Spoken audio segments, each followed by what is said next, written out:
Hey everybody, I'm Bede, aka The Terrible Australian, a super podcast, and welcome to the second video review in the Godzilla Diaries series that I'm doing for supermarcy.com. For this video, I am going to be reviewing the Americanized recut version of Godzilla, Godzilla King of the Monsters, and as well as the official sequel, Godzilla Raids Again. Now, Godzilla King of the Monsters, what's interesting about this film is this one came out, in my research, when I was doing research on this film, is that it came out 2 years after the original Godzilla. Because the original one was released in theaters in the US, but it's had a sort of very, very limited theatrical run since, being a foreign film and all. This one, they decided to, they decided to do a recut Americanized version of the film and release it to a mass audience. So they hired a director, Terry O'Morse, to come in, direct and edit new footage and edit into the original film. This one is much shorter than the original one. The original one was about 96 minutes long. This one is about 80 minutes long, and they actually took out, I believe, from what I remember, about 40 to 50 minutes of footage from the original Japanese version and added 40 minutes of new content into this one. And also, they sort of cast an English-speaking actor in a major. They also introduced a new character into the film, an American journalist who in the film called Steve Martin, who is played by Raymond Burr. Who, for all of you, if you know who Raymond Burr was, he was the original actor who played Perry Mason. And so basically, it pretty much follows the exact same plot as the first Godzilla film, but in this one, it sort of has this character of Steve Martin, who is sort of who's on his way to Europe for a journalist gig, but his plane sort of stops off in Tokyo for a few days. So while he's there, he decides to catch up with his old college friend, Surasawa, who of course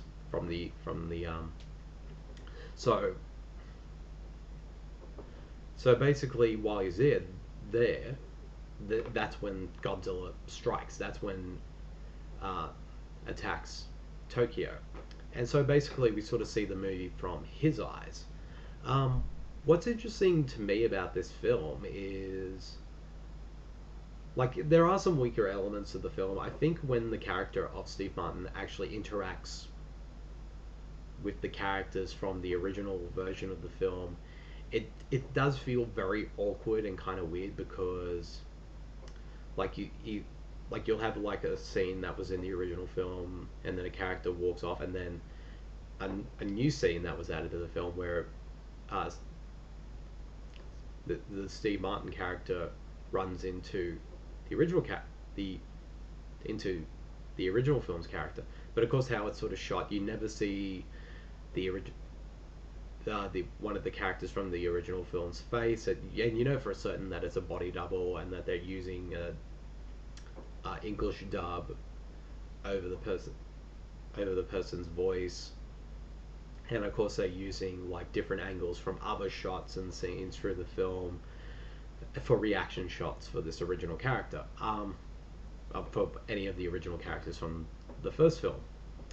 So that's kind of awkward and a bit weird. And there's a really sort of unintentionally funny scene where Steve Martin I'll say Raymond Burr, because when I think of Steve Martin, I think the Steve Martin. So Raymond Burr's character calls up Surasawa, and Surasawa goes to the phone, but his face is completely hidden behind all of his equipment, so you never see his face as he's talking to Raymond Burr's character on the phone. So it's kind of unintentionally hilarious. But so despite all those awkward elements, there actually are some really interesting things about this recut version of the film.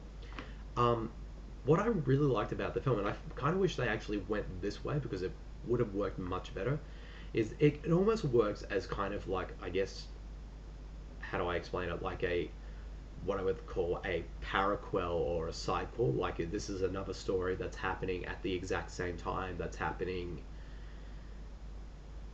as the story in the first film, but just done from a different perspective. Like it kind of reminded me how the recent film 300 Rise of an Empire was structured, because it kind of did a similar approach, because it's sort of, that movie sort of is sort of set just before, during, and after the events of the first 300 film. So it kind of, this this American version of the film sort of does it that way, and I think that's what sort of makes it really interesting to me as a viewer, seeing like this character of Steve Martin sort of being in these situations with all the other characters from the Japanese version, and him reacting and seeing what they see. Like, of course, you know, these are scenes that were shot by a different director and all that, but when those elements sort of work, they sort of do work seamlessly together.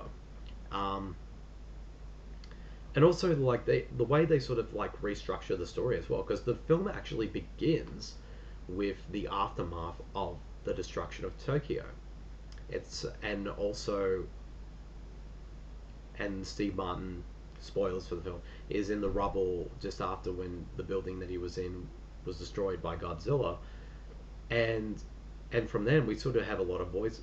He sort of explains what happened, and he's taken to the hospital, and then we sort of flash back to how why he came to Japan, and also his involvement in this story, and as well all the events that happen in the film. So, and it's also sort of in a way kind of done in a sort of documentary style as well, because he's sort of recounting all the events that happened, and like in flashbacks and all that. So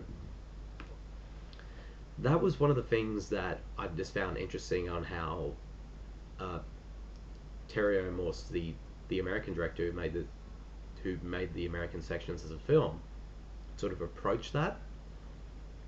I found that really interesting, and like I think the film, like even though it still has all the thematic elements and themes and ideas that the Japanese version explored, I think it also lacks that sort of weight as well. I'm not sure, because like I just saw the original one prior, so I didn't feel the exact same effect as I did the second time around with this new version. So I'm not sure why that is, but or it could be it's just how they sort of recut the film and sort of redid some dialogue and stuff like that. But I wanted the so it didn't like stick.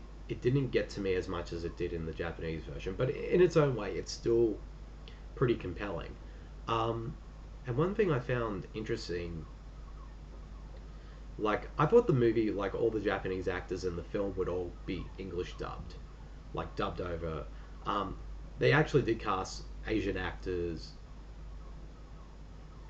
um, in this American version who interact with the Steve Martin character, and you can sort of tell that these are actors who are American, because I think one sort of the main sort of character that Steve Martin interacts with the most, he has a very thick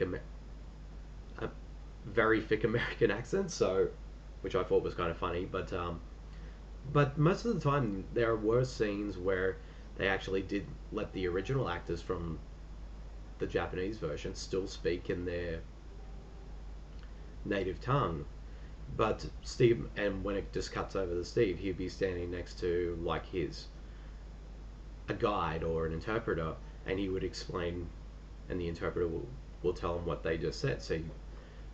So that was interesting as well. And you know, there were some scenes where if it's just sort of the actors from just scenes with just the actors from the Japanese version, that's when the film actually does dub over their voices. So, which I thought, again, it sort of has these awkward bits and pieces, but for the most part, it didn't bother me too much. So, I thought for at least a recut Americanized version of Godzilla, it was pretty solid and still compelling.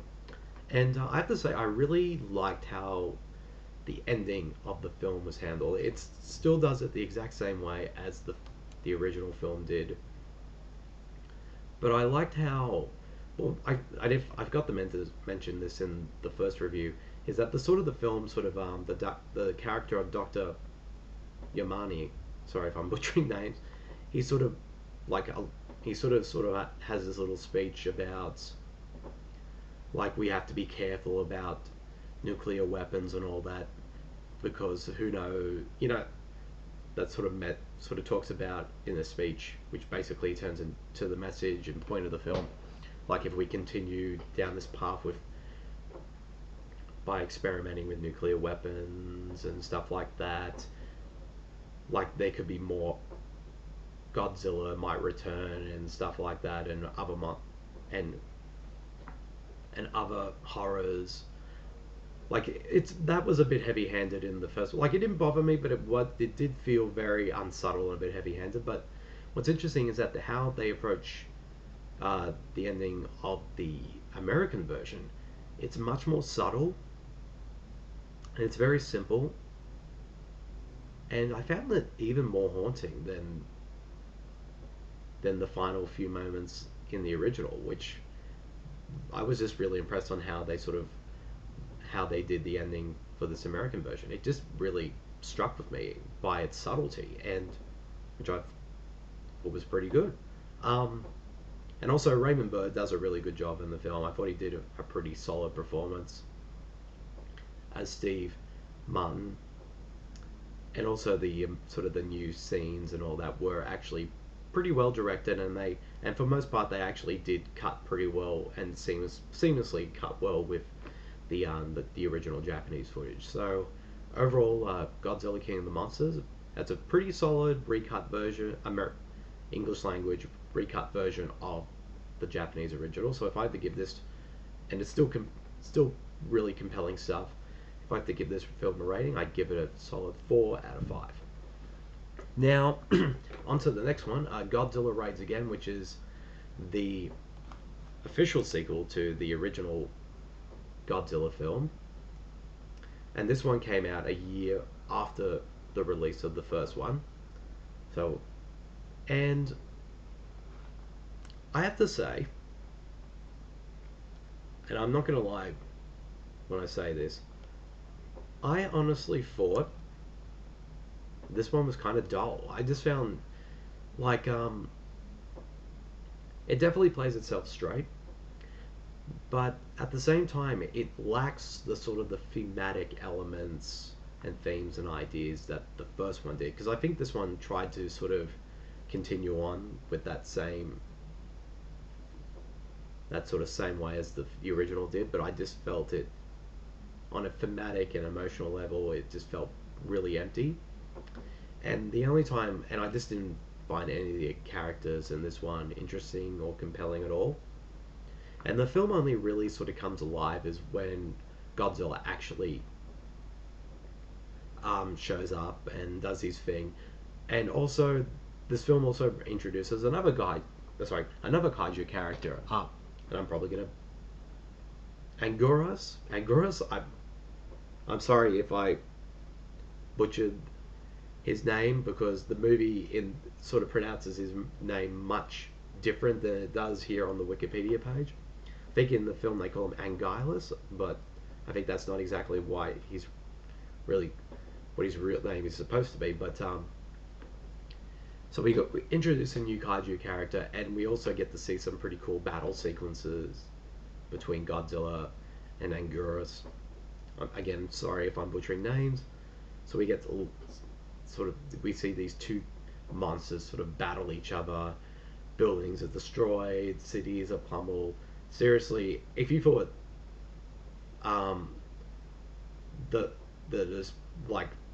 the fight scene between Superman and General Zod in Man of Steel caused so much damage, you ain't seen nothing yet. Everything is destroyed in this film. So that to me is when the film actually comes alive, was when those two kaiju characters actually show up, do their thing, battle and all that. But everything else was just pretty dull and boring, to be honest. But one thing I did find interesting about this film is that At the end of the original and US versions of Godzilla, Godzilla is dead. Like, he's dead. He's dead. Dead and gone. He's bones at the end of the first films. Um, in this one, we find out, and I didn't know about this, so this was interesting to me, is that this Godzilla that show is not the same Godzilla from the first film. This is a completely different Godzilla. So there was actually two versions of this character that were out there in the world. One's now dead, and now for the next couple films we see this character. So I thought that was pretty interesting because I didn't actually know that, so kind of blew my mind a little bit. And I thought, like, after watching the original film, I thought, how are they going to how are they going to bring Godzilla back when he's like when he was bones at the end of the original film? So it was interesting to basically explain it like there's another one out there. So that was pretty cool. Yeah, but like I said, overall, Godzilla Raids Again was a pretty disappointing follow-up to the original. And also, they do bring back the character of Dr.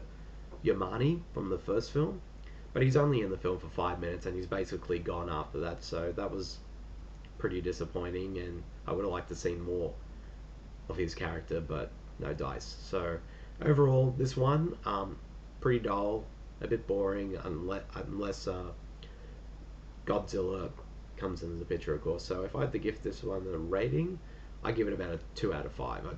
I didn't really care for it that much. Alrighty. Now just looking up some stuff here. Okay. Well, I hope you all enjoyed this second video of the Godzilla Diaries.